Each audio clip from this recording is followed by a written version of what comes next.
Got it. So connection के ऊपर ही I'll double down. So connection is something that you build at your workplace also. तो अगर आप मान लो ऐसी सिचुएशन है कि I am somebody who is introvert और मीटिंग में मुझे बोलना है but I don't feel connected with people sitting in the meeting, तब भी मेरे को कुछ कम्युनिकेट करना है in situation like this, how can I solve for it and how can I communicate the things that I am thinking of in my mind? See, the way I see it, a lot of people, I've noticed them, they are introverts in a lot of ways, but they're very strong observers. Right. कि वो सब कुछ देख रहे हैं, meeting में क्या हो रहा है, मतलब इम्पोर्टेंट पॉइंट्स है, उनके अंदर कुछ है जो वो कहना चाहते हैं और शायद कह नहीं पाते.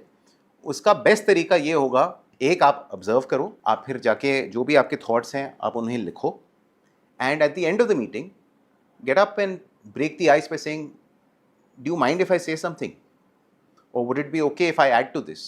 Or even something like, this was a great meeting, I learned a lot from it, there's just something I would like to add, would that be okay? Right. By taking that first step, by showing that courage and then putting your thought across, it really breaks the ice and it opens you up to speaking. Right. मैं तो हमेशा कहता हूँ, आपको कुछ भी करना है, शायद अंदर का डर है, it's about taking that first step. Fear क्या होता है?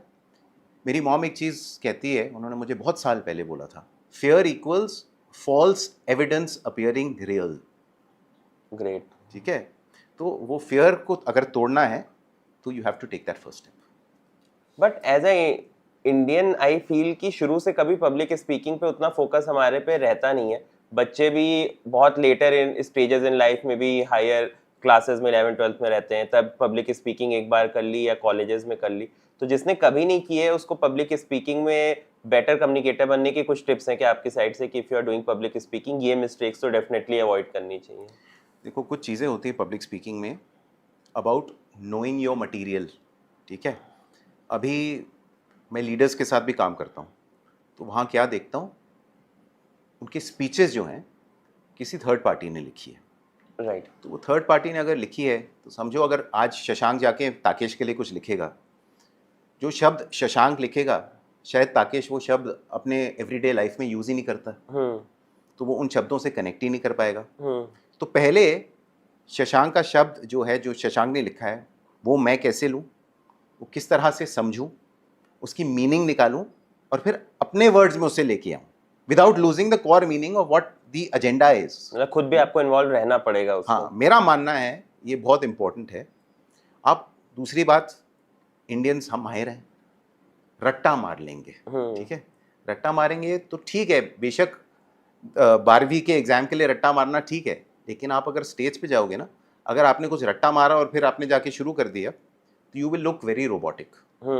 आप नेचुरली नहीं लग सकते, आप इन द मोमेंट ही नहीं रह सकते, क्योंकि आप इतने स्ट्रेस्ड हैं कि मेरा अगला लाइन क्या है. Right. You know, so firstly जो भी आपके लिए लिखा गया है पहले आप उससे समझो, या even better if you can write your self, if you know what the topic is, उसे लिख लो, अपने जहन में लेके आओ, जो मैं कहता हूँ internalise, understand the core meaning of it, then don't रट्टा मारो anything, then go and actually, आजकल it's very easy, we have our phones, we have cameras, we have tripods, put your phone up on a tripod. Once you understand what your speech is, speak to the camera, record yourself, play it back. Also importantly, लिखा क्या गया है, so if a paragraph is meant to motivate the audience, मेरी आवाज़ में अगर motivation नहीं होगी तो ऑडियंस कैसे मोटिवेटेड फील होगा? मोनोटोन नहीं. हाँ, मोनोटोन हो जाएगा ना. तो अपने स्क्रिप्ट का जो भी आपने लिखा है उसका सब टेक्स्ट समझिए, bring it in you, record yourself, play it back, observe your body language. Even better, अपने फैमिली को बुलाइए, अपने फ्रेंड्स को बुलाइए, उनके सामने परफॉर्म कीजिए, फीडबैक लीजिए, फीडबैक को इम्प्लीमेंट कीजिए, वापस अपने आप को रिकॉर्ड कीजिए, फिर देखिए वो फीडबैक आपने इम्प्लीमेंट किया, मतलब क्या बदलाव आया. यू नो, ये सारी चीज़ें बहुत इंपॉर्टेंट है. Then when you do, the more you practise and the more you internalise, the more confident you gate.